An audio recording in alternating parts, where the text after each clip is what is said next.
Assalamualaikum warahmatullahi wabarakatuh. Perkenalkan nama saya Baik Vini Safena Magna. Saya dari kelas AB 4901 dengan NIM 104042500156. Di sini saya akan mempresentasikan hasil kerja saya, proyek 1, mata kuliah, aplikasi komputer dan pemrograman. Di sini saya akan menjelaskan untuk di bagian 3 yaitu pivot table.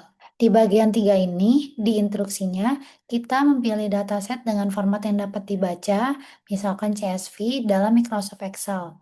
Sumber data bisa dari link yang sudah disediakan, dataset harus dalam skop bidang manajemen bisnis. Dari data tersebut, kita membuat pivot table dan pivot chart.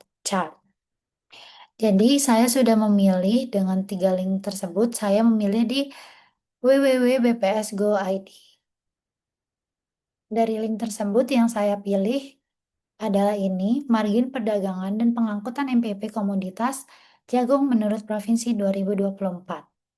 Setelah sudah mencari data yang kita mau, kita bisa tekan unduh, lalu kita memilih CSV, dan kita langsung klik izinkan. Nah, setelah sudah mengklik izinkan, kita langsung membuka Excel. Nah, di sini saya sudah menginput data tersebut dan saya sudah ubah ke warna pink. Jadi cara menginput datanya seperti apa? Kita bisa memilih di sini di bagian data, kita bisa mengklik lalu kita ambil data atau Power Query.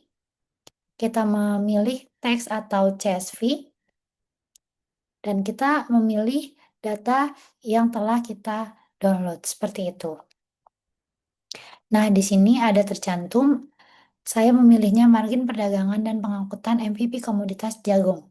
Kita langsung memencet ambil data, lalu nanti muncul seperti ini. Setelah muncul seperti ini, kita bisa mengkreasikan semau kita, mau warna apa, bebas. Nah, di sini ada data 38 provinsi, ada margin perdagangan dan pengangkatan MPP komoditas jagung menurut provinsi, dan jumlah rantai utama pada tahun 2024. Setelah sudah mengkreasikan tabelnya, di instruksi selanjutnya kita membuat pivot tabel dan pivot chart, lengkap dan seinformatif mungkin. Saya sendiri sudah membuatnya seperti ini. Tapi saya akan membuat ulang agar bisa mengetahui bagaimana cara pembuatan yang ini. Nah, bagaimana caranya? Jadi di sini kita akan memblok semua tabel, lalu kita akan memilih di bagian sisipkan. Nah, di sini ada pivot tabel. Kita langsung mengklik pivot tabel, kita langsung memilih di lembar kerja baru atau sheet baru, dan kita bisa langsung oke kan. Nah, jika mau membuat pivot tabel, kita itu harus memilih yang mana di bagian kolom, baris, ataupun nilai. Saya sendiri akan memilih 38 provinsi ini menaruh di bagian baris. Jumlah rantai utama ini akan saya taruh di bagian kolom. Dan jumlah margin perdagangan dan pengangkutan akan saya taruh di bagian nilai. Saya memilih ini agar saya bisa lebih gampang membaca pivot tabelnya. Kalau di sini kan terlihat jelas dari provinsinya ini, jumlah rantai utamanya ada di sini, dan margin perdagangan dan pengangkutannya ada di sini. Seperti itu. Lanjut, ini kan sudah menyelesaikan pivot tabel.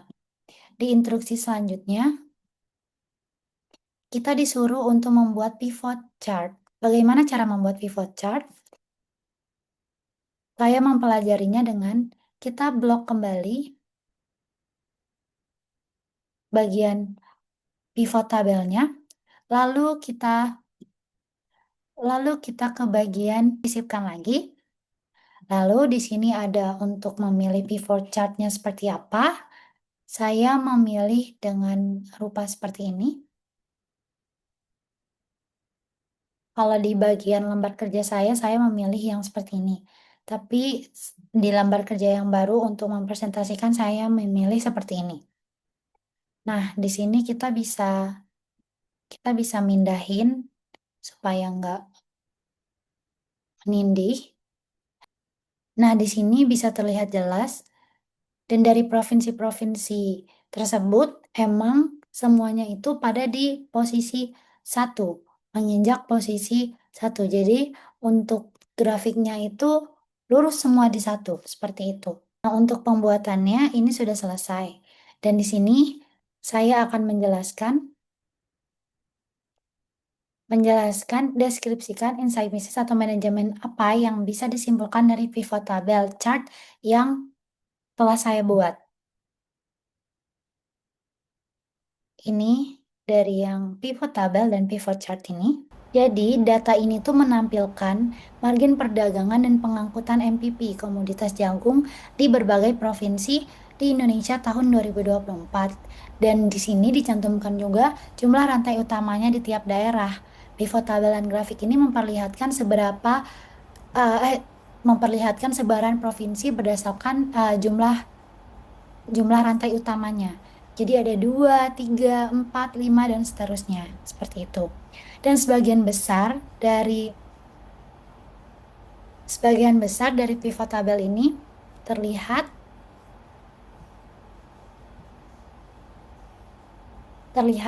memiliki jumlah rantai utama itu sebanyak 3.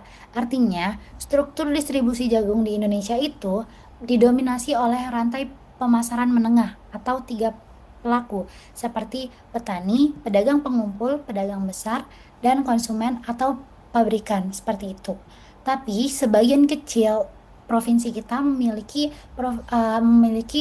rantai rantai yang lebih panjang, 4 sampai 5 pelaku, yang menunjukkan distribusi itu lebih tinggi dan kemungkinan margin MPP-nya juga yang lebih besar, seperti itu. Di bagian pivot chart-nya sendiri, grafik ini menunjukkan pola distribusi yang berarti seragam gitu di seluruh provinsi Indonesia. Menandakan tidak ada perbedaan ekstrim dalam rantai utama seperti itu. Namun tetap namun tetap ada variasi antar wilayah. Rantai yang lebih panjang itu mencapai 4 pelaku, tapi cenderung itu munculnya di wilayah timur Indonesia. Lebih dari 4 ya, berarti di 4 itu juga ada Bengkulu, ada eh, DKI Jakarta, ada Sumatera Selatan, seperti itu. Ada Maluku Utara, dan untuk rantai yang lebih pendek juga itu sering ditemukan di wilayah barat seperti Jawa dan Sumatera, seperti itu. Jadi apa sih yang saya dapat simpulkan dari pivot chart dan pivot tabel dengan data yang saya pilih, yaitu eh,